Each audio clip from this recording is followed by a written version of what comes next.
When you enter in through the gate, in other words, you accept salvation in Jesus Christ, you enter in through the gate, and you are surrounded by the righteousness of Christ. Beautiful. It's called justification.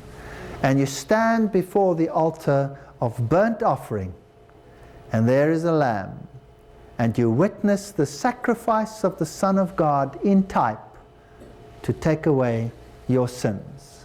Hebrews 9 verse 24 says, "For Christ is not entered into the holy places made with hands, which are the figures of the true, but into heaven itself, now to appear in the presence of God for us." So the earthly sanctuary served just as a copy of a heavenly sanctuary, where Christ is our high priest. Hebrews 9 verse 8 says, "The way into the holiest of all was not yet made manifest, while as the first tabernacle was yet standing."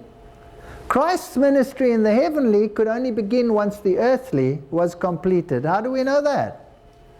Because in the earthly tabernacle, the priest was not allowed to enter the first chamber until the sacrifice had been made. There was a lamb, and then there was a ram of consecration. The lamb represents Christ at the beginning of his ministry. The ram represents Christ at the end of his ministry.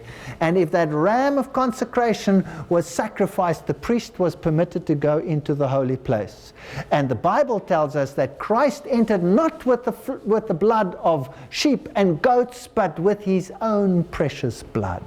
So this served as a guarantee of the coming Messiah. Beautiful symbolism, who serve as an example and a shadow of the heavenly things, as Moses was admonished of God when he was about to make the tabernacle. It's a copy of the heavenly. Hebrews 8 verse 5. So the tabernacle pitched in the midst of the people represented the ministry of Jesus Christ.